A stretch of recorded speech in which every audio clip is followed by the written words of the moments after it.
Formés, mesdames et messieurs, bienvenue dans ce journal. Au sommaire, la situation sécuritaire à l'est du pays reste préoccupante. Face à cette crise, la SENCO et l'ECC organisent des consultations visant à trouver des solutions pour la restauration de la paix.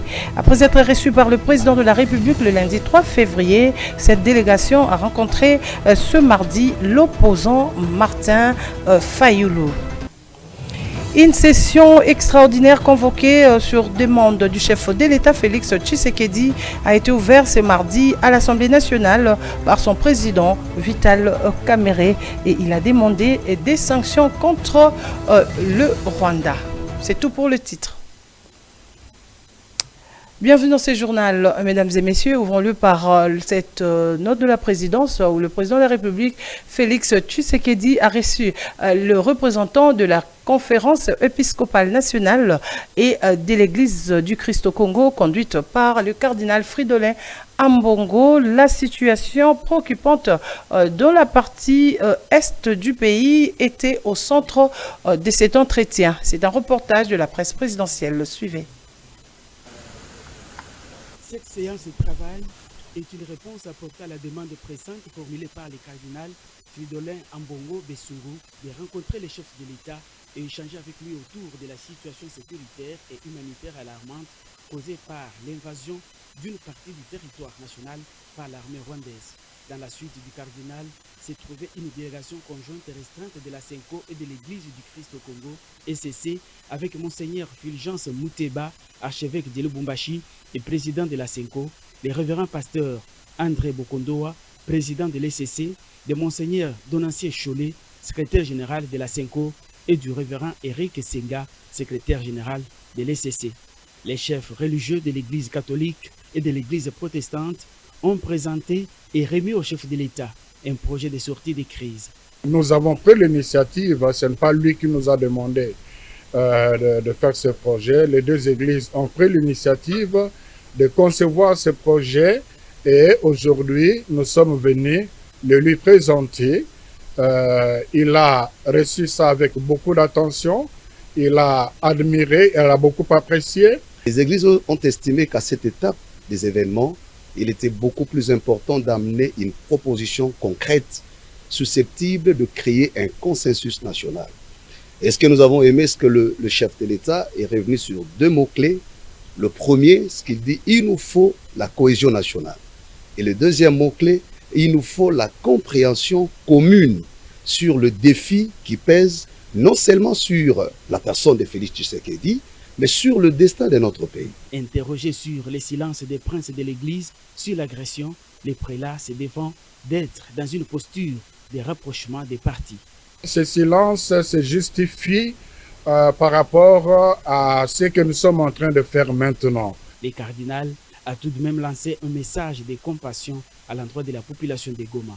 Nous sommes troublés comme pasteurs par la situation que vivent actuellement nos frères et sœurs à l'est du pays. Nous n'arrivons pas à comprendre qu'est-ce que ces gens ont fait pour mériter un traitement aussi indigne de l'être humain et qui dure depuis pratiquement 3 décennies. Pour nous, c'est incompréhensible.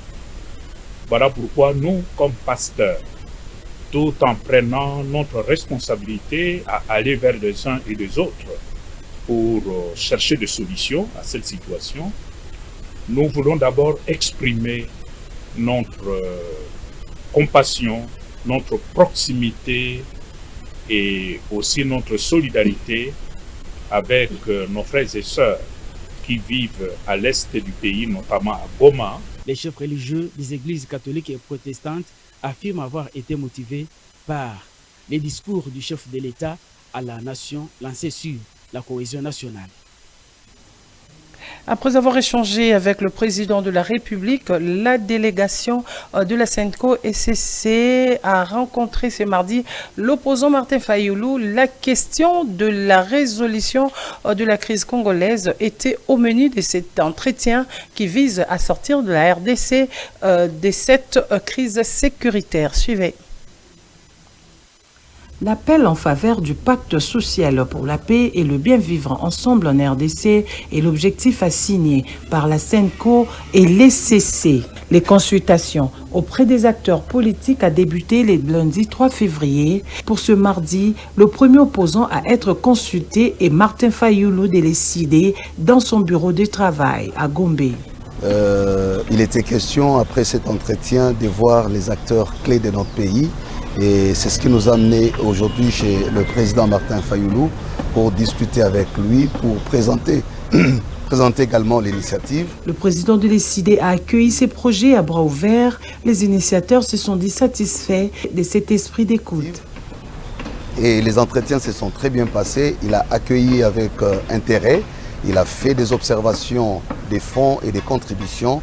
Et donc nous sommes sortis ici avec un consensus clair sur l'intérêt qu'il y a à construire la cohésion nationale, comme vous le savez. Il faut dire qu'avec la dégradation de la situation sécuritaire et humanitaire à l'est du pays, la SENCO et l'ECC, à travers ces pactes sociaux pour la paix, estiment résoudre pour toujours cette instabilité. Et à l'Assemblée nationale, à la demande du président de la République, le speaker de la Chambre basse du Parlement, Vital Kamerhe, a procédé ce mardi 4 février à l'ouverture de la session extraordinaire. Et dans son discours, le président de l'Assemblée nationale a demandé des sanctions contre le Rwanda. Suivez.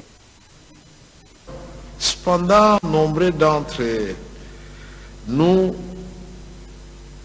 vous m'avez exprimé votre incompréhension quant au fait que dans le traitement de ces conflits, la victime que nous sommes est considérée de la même façon que son agresseur.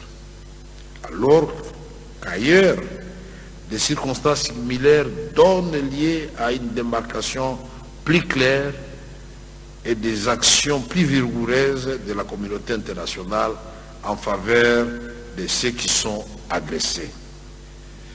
Pourquoi pas le faire pour la République démocratique du Congo? N'est-il pas plus cohérent que faire suivre les condamnations par les sanctions à la hauteur des crimes décriés pour apporter la preuve de la sincérité vis-à-vis de la République démocratique du Congo et de son peuple, mais aussi pour décourager la poursuite de l'entreprise belliqueuse de nos voisins, le Rwanda et l'Ouganda, et leur soutien. À titre d'exemple, au moment où Goma est sous occupation, nous devrions-nous pas nous attendre à ce que l'Union européenne reconsidère ses accords de coopération sur des minerais stratégiques avec nos agresseurs, considérant la controverse ou plutôt l'évidence quant à l'origine de ces minéraux et leurs conditions d'extraction. Toujours à l'Assemblée nationale, vous le savez, les deux chambres du Parlement ont été convoquées en session extraordinaire ce mardi. Quels en sont les objectifs de cette convocation en tentative de réponse avec le rapporteur de l'Assemblée nationale, Jacques Njoli-Suvé?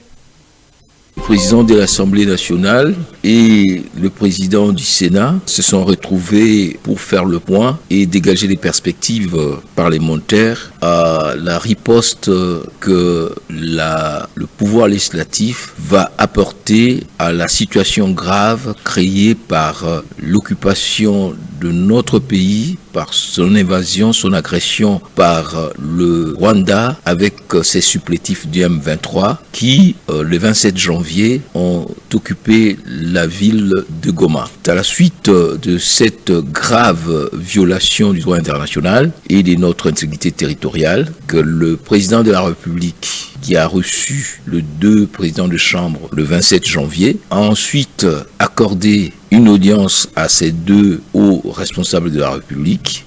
Il devait donc y avoir une réunion de concertation entre les deux présidents et ensuite, dans la foulée, la réunion de la conférence des présidents de l'Assemblée nationale. Au cours de cette réunion, convoquée par le président de l'Assemblée nationale, deux points importants ont été inscrits à l'ordre du jour. Le premier point, c'est le rapport ou la communication du président sur tous les contacts politiques et diplomatiques qu'il a eu, et ensuite l'annonce de la convocation de la session extraordinaire de l'Assemblée nationale et du Sénat, session extraordinaire qui commence demain le 4 février 2025 à 14h. Cette brève au Sénat, l'ouverture de la session extraordinaire consacrée à la situation sécuritaire à l'Est. Le président de la Chambre haute du Parlement invite les sénateurs à ne ménager aucun effort pour que les travaux de cette session contribuent réellement aux stratégies de sortie de la crise. En sécurité, la situation sans la partie est de la République démocratique du Congo, précisément à Goma, les bilans revus à plus de 2000 morts. Information donnée par le porte-parole du gouvernement, Patrick Mouyaya. Suivez. La semaine dernière, Kinshasa, capitale de la République démocratique du Congo, était secouée par des manifestations de soutien aux FARDC qui combattent dans l'est du pays contre l'armée rwandaise et ses supplétifs du M23. Ces manifestations ont dégénéré et des dégâts matériels ont été enregistrés, notamment dans quelques représentations diplomatiques. Depuis lors, les autorités congolaises ont interdit toutes les manifestations contre l'agression rwandaise jusqu'à nouvel ordre. Les patrons de la territoriale a tenu à les rappeler suite à une folle rumeur d'une ville morte qui a couru depuis le week-end dernier à Kinshasa. Des tueries sont organisées dans nos villages, dans nos villes par une armée étrangère. C'est le moment pour nous de rester extrêmement lucides, de nous organiser, de rester debout, actifs. Après l'occupation de la ville martyre de Goma, au nord Kivu, la prochaine cible de l'armée rwandaise et ses supplétifs du M23 est la ville de Bukavu, chef-lieu de la province du Sud Kivu. Pour ne pas connaître le sort de Goma, la population de Bukavu se mobilise sous la conduite du gouverneur et des autorités nationales. Pour Jacquemain Chabani, les plans de balkanisation de la RDC, déjà mentionnés par Patrice Emery Lumumba, doit échouer. Il est question pour nous de résister à cette énième aventure qui avait déjà été identifiée autrement par les pères de l'indépendance. Les combats se poursuivent entre le FARDC qui défend l'intégrité nationale de la RDC et l'armée rwandaise, soutien des rebelles du M23. Sur le plan diplomatique, un sommet conjoint SADC et AC aura lieu le week-end prochain à Dar es Salaam en Tanzanie. Une résolution sur la crise sécuritaire dans l'Est de la RDC est en préparation au Conseil de sécurité de l'ONU. Vous venez de suivre là le VPM de l'intérieur au sujet du renforcement des mesures sécuritaires à Kinshasa et à Bukavu. Je disais la situation dans la partie est de la République démocratique du Congo, précisément à Goma. Les bilans revus à plus de 2000 morts. Information donnée par le porte-parole du gouvernement, Patrick Mouyaya. Suivez. Bien, mais bien avant, je crois qu'il faut que je rappelle, parce que nous parlions de Goma tout à l'heure, avant de commencer cet exercice de redevabilité, j'ai donc discuté avec mon collègue le ministre de la Santé, avec qui nous étions samedi soir ici, pour vous faire le premier bilan du massacre et du carnage qui a été commis à Goma. Eh bien, ce matin, ces services lui ont renseigné qu'il y a plus de 2000 corps à enterrer. Pour vous donner un aperçu des massacres qui ont été commis dans la ville. Et comme nous vous le disions, nous continuons de suivre à travers les différents services du ministère de la Santé, de recenser chaque cas pour être sûr que pour ceux qui sont encore des blessés qu'on compte par milliers, il en avait parlé de 2800, qui sont en mesure d'avoir accès à des soins appropriés. Sur Goma toujours, nous avons appris maintenant qu'il y a des enlèvements forcés. On veut forcer le jeune à adhérer au mouvement des terreurs. De toute évidence, évidence, nous, en tant que gouvernement où nous sommes, comme le vice-premier ministre vient de le dire, dans la suite de ce que le président de la République a dit, nous ne laisserons pas nos populations être sous les jougs de ceux qui les ont massacrés impunément. Rendons-nous à Beni où la population au nord Kivu, dans l'est de la République démocratique du Congo, a marché le lundi 3 février pour soutenir les forces armées de la RDC qui combattent contre les terroristes du M23 soutenus par le Rwanda. C'est la coordination de la société civile des 7 deuxièmes villes de la province du nord Kivu qui avait appelé les habitants à manifester leur soutien au FARDC et au Wazalendo. Lydie Djamba nous en parle. Vêtus de noir en signe de deuil, des centaines d'habitants de Beni s'étaient donné rendez-vous au rond-point Era Beni pour dénoncer l'agression rwandaise dans l'est de la RDC. Toutes les activités socio-économiques et scolaires étaient paralysées ce lundi 3 février 2025.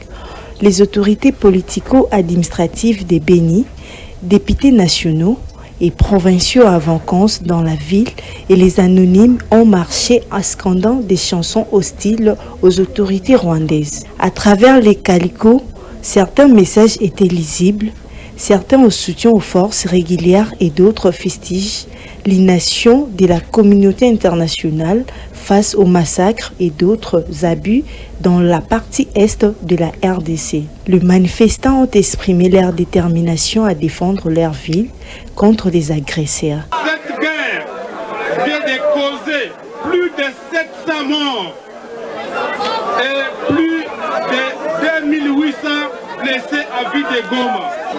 La société civile de la ville de Beni, confondue ou dans sa diversité, je cite, la société civile du Congo, la nouvelle société civile, la jeunesse, les mouvements citoyens et groupes de pression, les mamans, se dit prêts à combattre contre les Rwandais.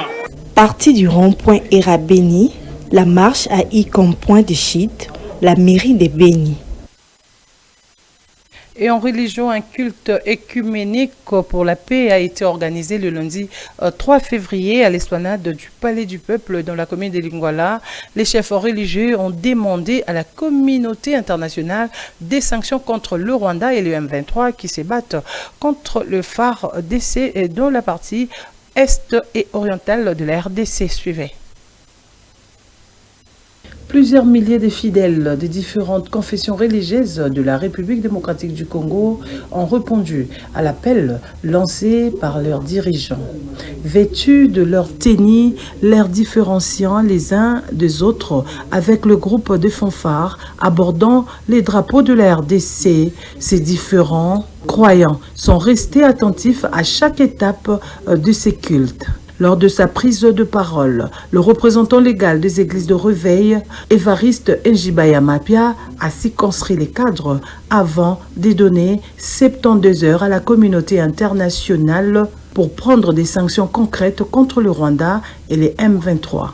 C'est ainsi nous disons, si dans les 72 heures qui suivent, nous ne sentons pas les actions concrètes, nous serons obligés de continuer à manifester. À l'étape de la prière pour implorer la miséricorde divine, le représentant légal de la communauté islamique au Congo, Idrissa Mangala, a pris la parole à ses propos.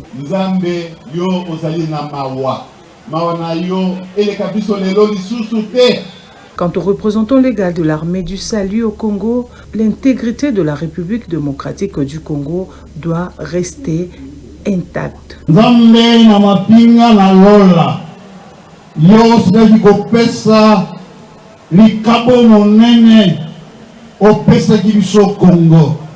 De son côté, le représentant des églises de Bangouza a invoqué les ancêtres de la RDC pour se battre contre le Rwanda et les M23.